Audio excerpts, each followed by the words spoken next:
एक बार और कहिए, सद्गुरु महाराज की जय।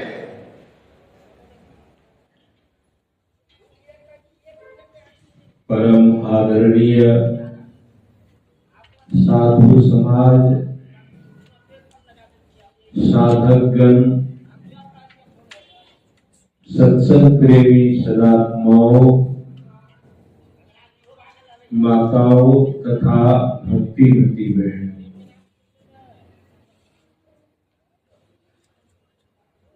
महर्षि में ध्यान योग आश्रम ऋषिकेश में ध्यान साधना शिविर का आज कैमा दिन है? 11वां दिन है। जितने भी हमारे ब्रह्मचारी हैं, सन्यासी हैं, साधक हैं, साधनारत हैं, और आज का जो मानस का प्रसंग है, साधना में साधक को कितनी मुस्तैदी दिखानी होती है, कितनी तत्परता की जरूरत पड़ती है। लक्ष्य क्या है, उस लक्ष्य को पाने का कितना उतावलापन होना चाहिए। इसीलिए आज मानस से पाठ हुआ है। मर्यादा पुरुषोत्तम भगवान श्री राम से मैत्री विभीषण से हुआ, जो राजा दशकंधर के भाई, लेकिन भगवान श्री राम ने विभीषण को राजा बना दिया है। आश्चर्य है, महापुरुषों की जो वाणी है, वह वाणी विफल न हो, वाणी की सार्थकता हो। इसलिए महापुरुष हर तरह से सार्थक बनाने के लिए, सार्थक करने के लिए तत्पर रहते हैं। हमारे परमाराध्य सद्गुरु महाराज हम साधकों को, भक्तों को अध्यात्म ज्ञान से प्रेरित करते हुए चले आए हैं। जो यह अध्यात्म ज्ञान ऐसा ज्ञान है जिस ज्ञान से व्यक्ति, साधक, भक्त आवागमन के चक्र से छूट जाता है। क्योंकि हम दुखी हैं, किसी के अधीन हैं, और जब हम दूसरे के अधीन में बने रहेंगे तो शांति नहीं मिल सकती, सुख नहीं मिल सकता। तो हम अधीन हैं, पराधीन हैं, हमें स्वतंत्रता चाहिए। स्वतंत्रता की बेड़ी को तोड़ देना चाहिए। इसलिए मर्यादा पुरुषोत्तम भगवान श्री राम, जितने भी महापुरुष हैं और जितने भी सत्ग्रंथ हैं, इसी स्वतंत्रता को हटाने के लिए पूरा प्रयत्न है। तो हम स्वतंत्र हैं, स्वतंत्र नहीं है। इसलिए कि हम लोग स्व में स्थित नहीं है, इंद्रियों के अधीन है। तो इस अधीनता से पराधीनता बनी रहती है, स्वतंत्रता और स्वाधीनता नहीं हो पाती है। तो संतों का, भगवंतों का ख्याल है, जैसे परमाराध्य है सदगुरुदेव जी महाराज ने की वाणी आप देखेंगे तो जब भारत में जागरूकता आई, क्योंकि भारत कितने दिनों से गुलामी के जंजीर में फंसे हुए, तो कभी संत हर एक तरह से भारत के जन को जगाने के लिए कितना ख्याल किया। कवियों ने भी ऐसे रचना करके भारत के जन को गुलामी की जंजीर से छोड़ने के लिए, छूटने के लिए बहुत बहुत प्रयास किया। इसलिए जो अंग्रेज थे, अंग्रेजों का शासन था और कितना परेशानी थी। अंग्रेज सिपाही जनता को बहुत परेशान करते थे। तो गुरुदेव ने भी अपनी वाणी से समझाने की चेष्टा किया कि आओ पियो मर्द बनो, अब जेल तुम्हें तजना होगा। मन निग्रह के समर क्षेत्र में सर्वमुख स्थिर बैठना होगा। गुरुदेव भी कह रहे हैं, किसको कह रहे हैं? अध्यात्म के जो योद्धा हैं, जो अभी हम लोग यहां पर 11 दिन से साधनारत हैं, तो हम योद्धा को युद्ध कितने दिन से, क्या समय है? 5 समय यानी 5 घंटे तक साधना करते हैं, यानी युद्ध करते हैं। किससे युद्ध करते हैं? मन से युद्ध करते हैं। और वह लक्ष्य है, जो हमारे अंदर में लक्ष्य है, उस लक्ष्य को पाने का पूरा प्रयत्न करते हैं।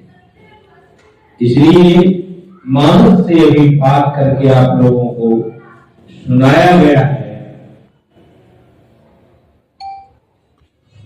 रावण रथी विरथी रघुवीरा, विभीषण को बोल रहा है कि ऐसे दुरंत राक्षस को भगवान श्री राम कैसे मारे? वो तो रथ पर है, भगवान श्री राम पैदल है, पैर में जूते ही नहीं है। भगवान श्री राम इस दुरंत राक्षस को कैसे मार पाएंगे? भगवान श्री राम के सामने विभीषण प्रकट करते हैं कि हे प्रभु, रावण तो रथ पर है, आप तो बिना रथ के हैं। इस दुरंत राक्षस को आप कैसे जीत पाएंगे?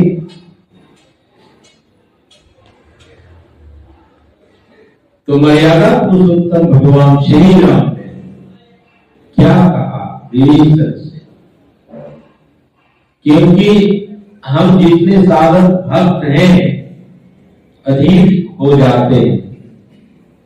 इतना दिन से साधना कर रहे हैं, साधना में कुछ देख नहीं रहे, कुछ मिल नहीं रहा,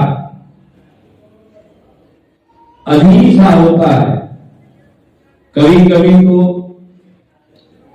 परमानंद के सतगुरुदेव जी महाराज से साधक प्रार्थना करते, गुरुदेव इतने दिनों से मैं साधना कर रहा, मिल नहीं रहा है, हुजूर कृपा कर देते तो साधना बन जाती। ये अधीर होते हैं साधक, जिससे विभीषण अधीर हो रहे हैं। तो परमाराध्य के सदगुरुदेव जी महाराज ने कहा, सुनो जी, हिमालय के कंदराओं में अभी भी हम लोग हिमालय में हैं हम लोग, और बद्रीनाथ, केदारनाथ, गंगोत्री, यमुनोत्री ये सब हिमालय में ही है। और ऐसी कंदरा है, गुरुदेव तो त्रिकालदर्शी, उन्होंने उन भक्तों को कहा कि सुनो जी, हिमालय में युगों युगों के संत महात्मा हैं, इसी युग के नहीं, युगों युगों के महात्मा संत महात्मा हैं। यदि आप मनोयोग पूर्वक से साधना करेंगे तो हिमालय के कंदराओं में जो युगों युगों के महात्मा हैं, उनका आशीर्वाद प्राप्त होगा। अभी हम लोग जहां है, यहां से हिमालय शुरू हो जाता है, ऋषिकेश से।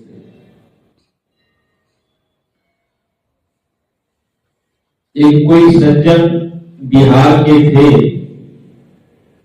वो सुना रहे थे, बद्रीनाथ जा रहे थे, रास्ता भटक गया, एक सुरंग में चला गया,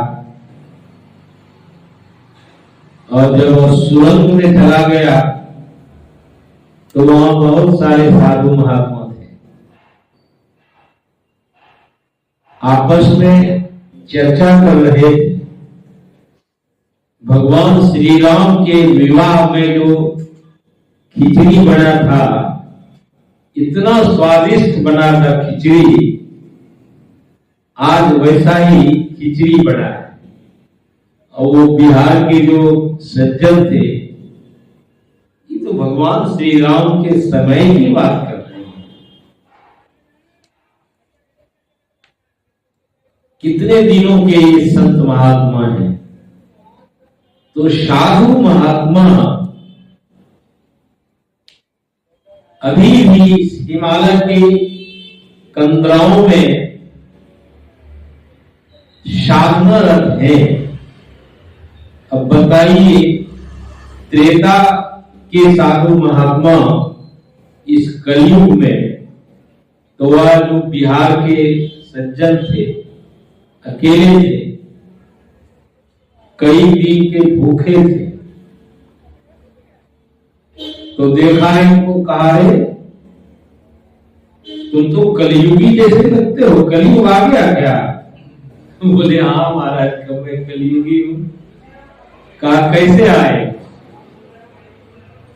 बोले महाराज, मैं रास्ता बद्रीनाथ जा रहा था, रास्ता भटक गया और फिर इस कंदरा में प्रवेश किया तो आपके दर्शन हुए।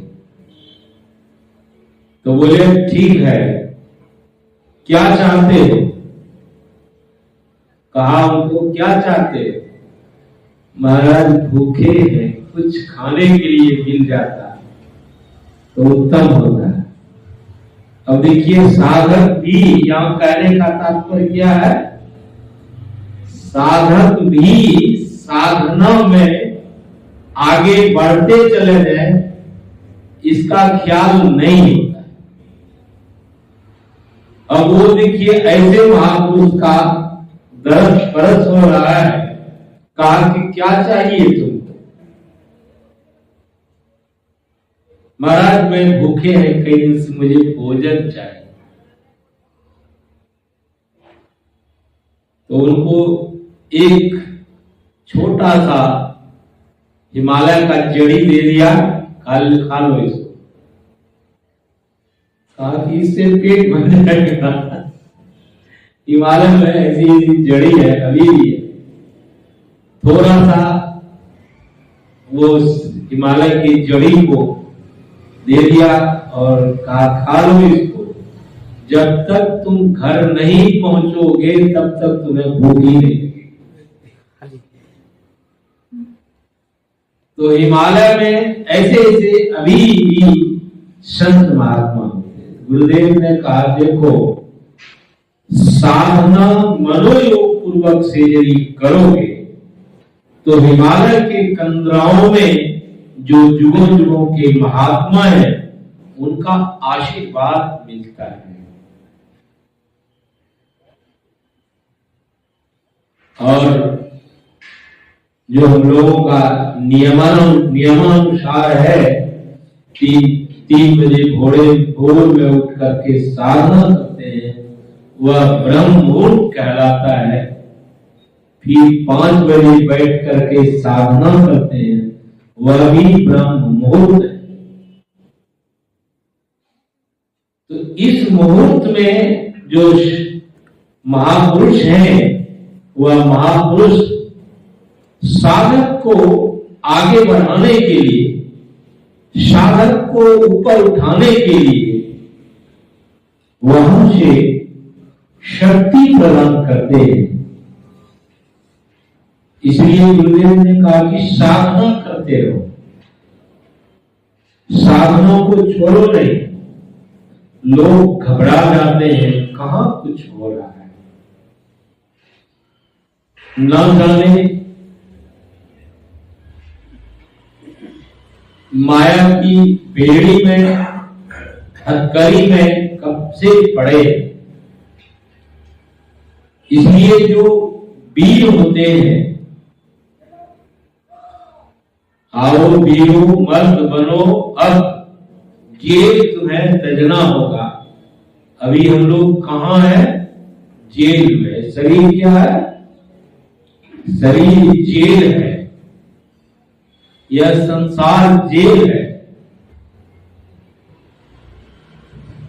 मैं भागलपुर में हमारे संतसेवी परमहंस जी महाराज ने जब सेवा में थे तो कहा कि गंगाधर सेंट्रल जेल में जाओ, वहां सत्संग कराओ।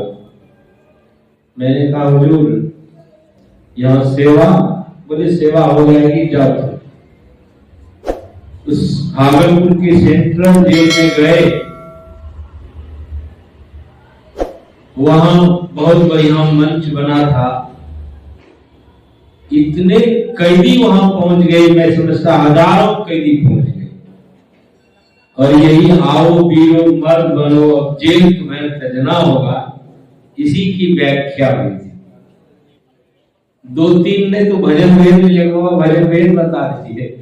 जेल में कहा कि आपने जो अभी बताया जेल तुम्हें तजना होगा, तो हमको आप भजन वेद बता दीजिए, और साधना करूंगा तो इस सेंट्रल जेल से भी गुरु महाराज की कृपा हो जाएगी, निकल जाऊंगा। कहा ठीक है भाई। हुजूर ने कहा भी था कि गंगाधर जा रहे हो तो यदि कोई भजन भेद लेने वाला होगा तो उसको भजन भेद बता देना। मैंने कहा हुजूर मैं तो भजन भेद बताता नहीं। कहा मेरा आदेश है, जाओ भजन भेद ही बता देना। तो सेंट्रल जेल में इतने कैदी, वहां कैदी तो बहुत तरह के, बहुत जाति के होते हैं। बहुत सारे कैदी जब ये गुरु महाराज के विचारों को सुना, सब ताली पर ताली बजा रहे हैं। वहां जो जेलर बाबू थे वो भी आकर बैठे हुए थे। कहा महाराज इसी तरह से हमारे भागलपुर सेंट्रल जेल में आया करिए, तो जितने कैदी हैं सब कैदी का जीवन सुधर जाएगा। 2 की 3 कैदी ने भजन भेज दिया और वही 10 रोज के बाद उसका बेल हो गया, बाहर आ गया। कुप्पा घाट आ गया, कहा कि मैं बाबा यहाँ से नहीं जाऊंगा, मैं यहीं रहूंगा। रहो, साधन भजन करो। तो कहने का आशय है कि हम लोग जेल में हैं। कब से जेल में हैं? माया की जो बेड़ी है, कड़ी है, कब से लगा हुआ है, इसी को तोड़ना है। तो इसी को तोड़ने के लिए यहां ध्यान साधना है। तो विभीषण को जब अधीर्ज देखा भगवान श्री राम ने, तो भगवान श्री राम विभीषण से कहते हैं, मित्र, जिससे जीत होती है वह दूसरा ही रथ है। जिससे जीत होती है वह दूसरा ही रथ है। अब भगवान श्री राम ने जो यह उपदेश मानस में दिया है, अब बिल्कुल अध्यात्म है। इसीलिए भगवान श्री राम ने क्या कहा? सुनहु सखा कर कृपा निधाना, जेहि जय हो या शयनदन आना। जिससे जय होती है, छुटकारा मिलती है, विजय होता है, तो भगवान श्री राम कहते हैं कि हे मित्र, वह दूसरा ही रथ है। यही जय हो सो शयनदन आना। अब वो रथ के बारे में सुना गुरुदेव, एक भगवान श्री राम। अभी तो रथ दिखने को नहीं मिलता है, एक समय था रथ था। और अभी हमें हमारे भारत के जो योद्धा हैं, बॉर्डर पर युद्ध करते हैं, उनको कौन सा रथ है? कोई पैदल चलकर अपने हाथ में आयुध लिए हुए दुश्मनों का दांत खट्टा कर देते हैं। अभी टैंक है, टैंक पर बैठ करके जो भारत के योद्धा हैं, टैंक पर बैठ करके युद्ध के मैदान में युद्ध करते हैं। और ट्रेनिंग क्या है? योद्धा को ट्रेनिंग दी जाती है कि हम भारत माता के सपूत हैं, भारत माता के लिए हम प्राण निछावर कर सकते हैं। ऐसा शिक्षा भारत के बॉर्डर पर जो सैनिक हैं हमेशा दिया जाता है। और जब यह विचार दिया जाता है वहां के गाजे बाजे के साथ, तो सैनिकों का जो लड़ने का हौसला है वह बढ़ जाता है। और वह चाहता है कि हमारे जो दुश्मन है, दुश्मन के दांत खट्टे करने में, दुश्मन को परास्त करने में मदद कौन करता है? तो वहां कुछ ऐसे फौज है जो ऐसी ऐसी बातें सुनाते हैं कि मैं देश के लिए भारत माता के लिए अपने प्राण को निछावर करने को तैयार करते हुए, उसी तरह से हम साधक को भी संतों का ख्याल है। इस जीवन में यदि साधना करके उस लक्ष्य को प्राप्त कर ले उत्तम। तो रथ तो हम लोग नहीं देखे हैं, अभी तो बहुत कुछ दिखाया जाता है। ट्रक कुछ कहते हैं, तो अब तो आयुध युद्ध करने के लिए बदल चुका है, लेकिन युद्ध होता है तो इस युद्ध से जो जीत है वह तो देश की है, भारत माता की जीत है, लेकिन अपनी जीत कैसे होगी? जो हम लोग जीवन काल से युगों जन्मों से इंद्रियों के अधीन बसने हैं, इससे कैसे छूटेंगे? तो वही उपाय भगवान श्री राम बताते हैं कि सौरज धीरज तेहि रथ चाका। रथ में दो पहिए होते हैं, घोड़े होते हैं, सारथी होते हैं, रथी होते हैं और बहुत सारे तीर तलवार आदि आदि सब होते हैं। भगवान श्री राम मानस में गोस्वामी जी ने वर्णन किया है कि भगवान श्री राम जो यह जीव पराधीन है, इंद्रियों का अधीन है, इससे छूटने के लिए प्रयत्नशील होना चाहिए।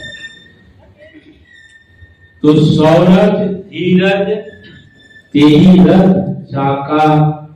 सौरज सूरता, सौरज किसको कहते हैं? सूरता। और धैर्य धीरता। साधक को सूर बनना चाहिए और धैर्य के साथ साधना करते रहना चाहिए। इसलिए संत कबीर साहब ने कहा, सूर संग्राम देख भागे नाय। हम लोग यहां संग्राम करने के लिए इस ऋषिकेश में आए। कैसा वह संग्राम है जो संत कबीर साहब कहते हैं, सूर संग्राम देख भागे ना। इस संग्राम में लोग भाग जाते। कौन 5 घंटा 10 घंटा बैठे, लेकिन यह ऐसा संग्राम है, ऐसा युद्ध है। संत कबीर कहते हैं, सूर संग्राम देख भागे नहीं, भागे सो सूर नहीं। वह वीर नहीं है। तो यदि रथ का पहिया ही मजबूत नहीं होगा, सूरता नहीं होगी और जीवन में धैर्य नहीं होगा, धैर्य के लिए बताया है मानस में 4 जन हैं, वो धैर्यवान यदि रहते हैं तो उनको लोग बड़ा आदर्श देते हैं, आदर्श, और उनको बहुत उनको क्या कहते हैं कि बहुत उसको उत्तम समझते हैं, जिसको धैर्य है। तो धैर्य 4 लोगों के लिए बताया, धीरज, धर्म, मित्र और नारी। धीरज मतलब धैर्य। हम लोगों को धैर्य होना चाहिए। मिलेगा, नहीं मिलेगा तो बात नहीं है। यदि धैर्य खो जाएंगे, आपकी सूरता खत्म हो जाएगी, तो रथ के दो पहिए तो कमजोर हो गए। तो रथ के जो दो पहिए हैं वह है सूरता और धीरता, धैर्य। ये धैर्य, धीरज, धर्म, मित्र और नारी आपातकाल परखिए चाली। धीरज और धर्म आपत्ति काल आती है। आपत्ति काल में जो धैर्यवान होता है कि मुझे मिलना है, नहीं मिलेगा तो बात नहीं है, मिलना है, तो जो इतने धैर्य के साथ साधना करते रहता है, उकताता नहीं है। इसलिए ये जो दो पहिए हैं रथ के, धीरज, धर्म, मित्र और नारी, तो पहिए को मजबूत होना चाहिए। एक पहिया सूरता है और एक पहिया धीरज का है। भगवान श्री राम कहते हैं, सौरथ धीरज तेहि रथ चाका चक्का है। और क्या है? रथ में ध्वजा है और पताका। सत्यशील दृढ़ ध्वजा पताका। सत्य शील, शील कहते हैं सदाचार को। सत्य कहते हैं, सत्य किसको हम कहेंगे? सत्य सोई जो विनसे नहीं, जो इसको सत्य कहते हैं जिसका विनाश नहीं। तो सत्य शील दृढ़ ध्वजा पताका। ध्वजा है और पताका, जिस पर पताका फहरते रहता है उसके नीचे ध्वजा। तो ध्वजा कैसी होनी चाहिए? सत्य होना चाहिए। सत्यशील दृढ़ ध्वजा पताका। कथा सुनाने लग जाऊंगा तो समय हो जाएगा। डेहरी और सोन में गंगाधर बाबू थे, घी का व्यापारी थे। अंग्रेजों का समय था, उस समय अंग्रेजों को भगाने का आंदोलन चल रहा था। घी के गिरफ्त थे, घी का व्यापार बंद करवा दिया गया था। गंगाधर शर्मा घी के टीन लेकर ट्रेन में चल रहे थे, पुलिस पकड़ ली और कहा कि आप घी का व्यापार तो बंद कर दिया है, आप क्यों ले जा रहे हैं? कहा हमारी आजीविका है, कैसे चलेगा? कहा तो आप झूठ बोल दीजिए कि मैं परिवार के लिए ले जा रहा हूं। कहा नहीं, मैं झूठ नहीं बोल सकता। बोले जेल हो जाएगा, कोई बात नहीं।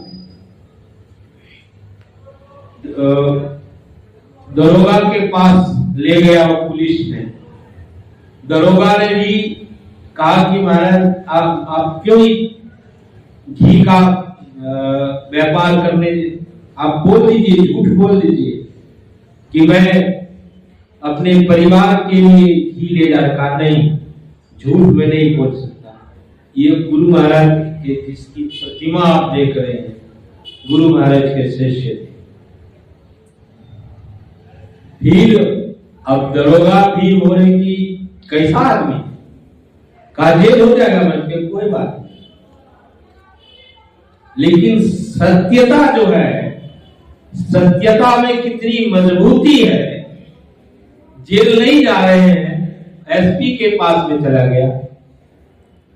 एसपी ने कहा कि आप घी का व्यापार करने क्यों ट्रेन में आए? कहा कि महाराज हमारी आजीविका है।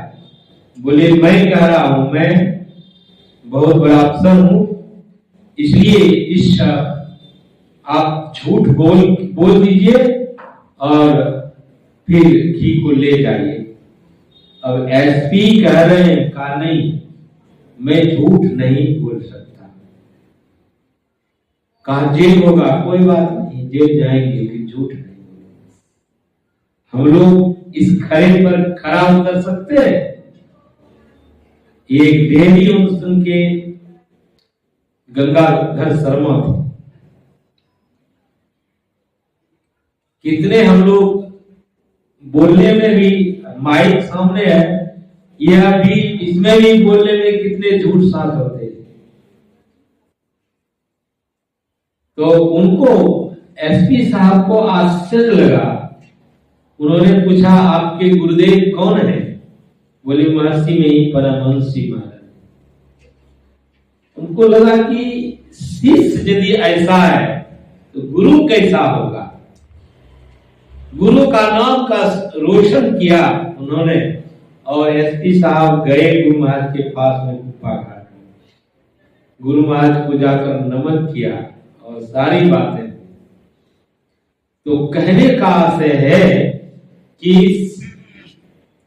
सील कौन सी पताका है? सत्य सील दृढ़ ध्वजा पताका। यदि कोई योद्धा है, साधक है, युद्ध में डट के रहना चाहता है, पाना कुछ चाहता है लक्ष्य पर, तो उसको भगवान श्री राम के कथनानुसार, संतों के कथनानुसार इस तरह से उसको होना चाहिए। सत्यशील दृढ़ ध्वजा पताका। यह जो ध्वजा है, पताका है, कैसा ध्वजा और कितना पताका गंगाधर शर्मा ने फहराया। उनका शरीर नहीं है लेकिन अभी भी उनका नाम है।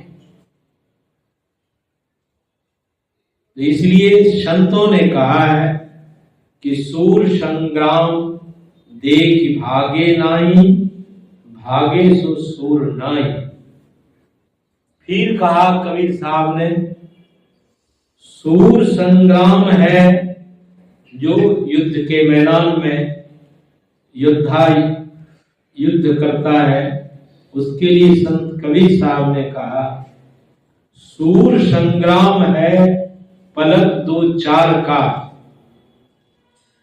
सती संग्राम पल एक लागे, साथ संग्राम है रैन दीन जूझना और जन्म पर्यंत का खेल। कबीर साहब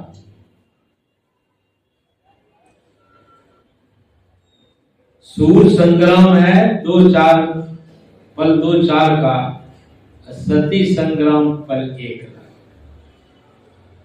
साध संग्राम है रैन दीन जूझना जन्म पर्यंत का खेल है। महाभारत के युद्ध में 16 वर्ष का लड़का अभिमन्यु जो भगवान श्री कृष्ण के कौन है? भांजा।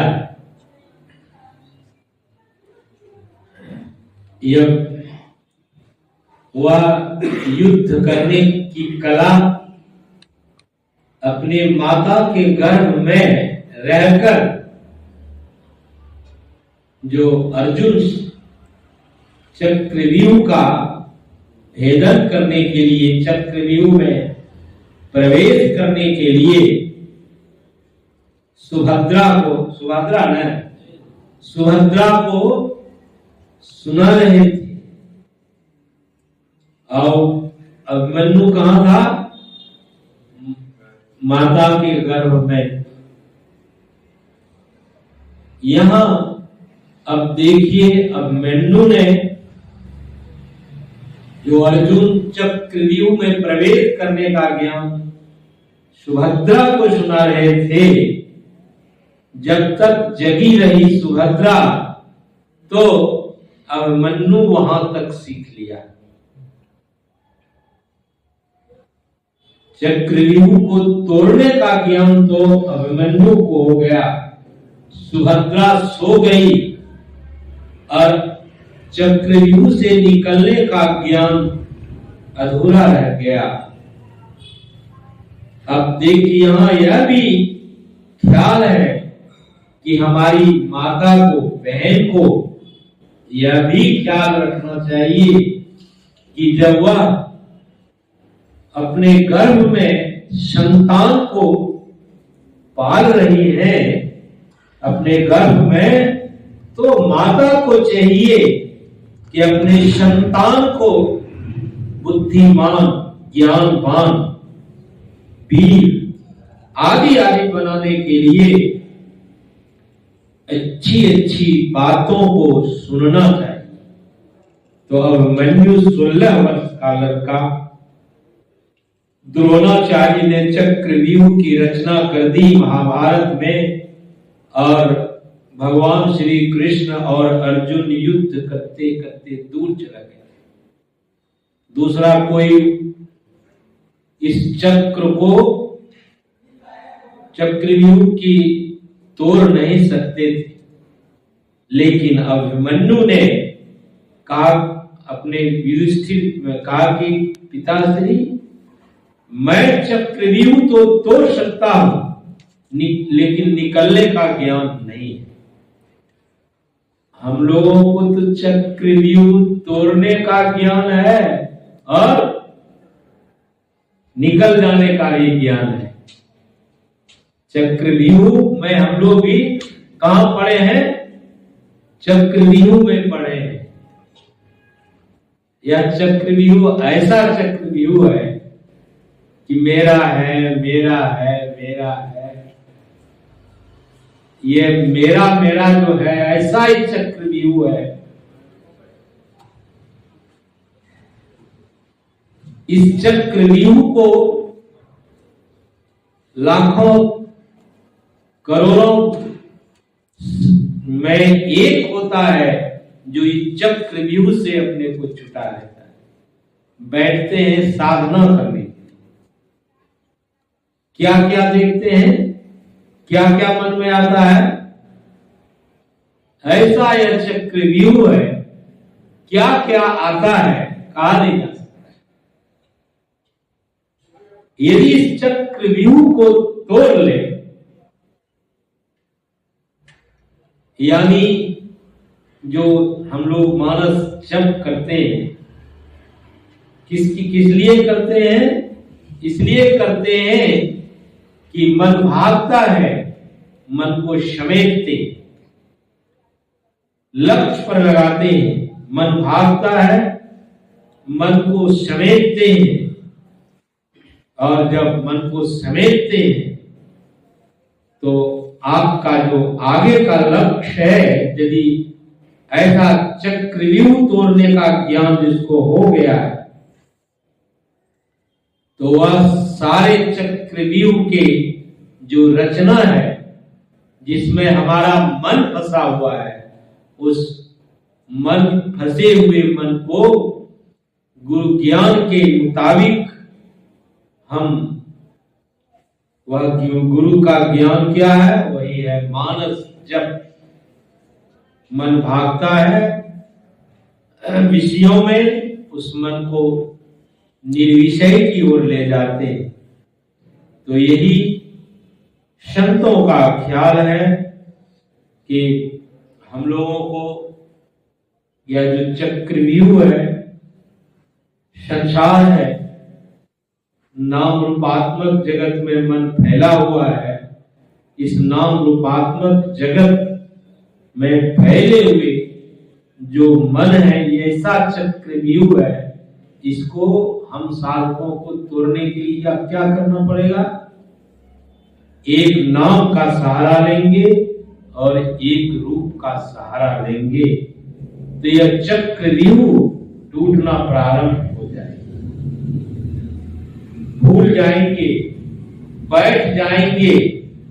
किसी महापुरुष कहते थे, साधना में जब मन लगने लग जाए तो साधक को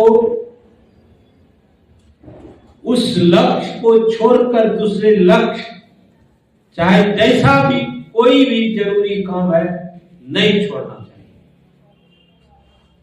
अपने लक्ष्य पर लगे रहना चाहिए। चाहे उसको भोजन मिल जाए या नहीं मिले, इसका भी परवाह नहीं करते। इसलिए संतों ने क्या कहा कि निर्भय होकर साधना करो, कोई भय नहीं। जो साधक निर्भय होकर साधना करते हैं, निर्भयता होकर के साधक साधना करते हैं, उसी का जीवन सार्थक होता है। बोलिए प्रेम से श्री सद्गुरु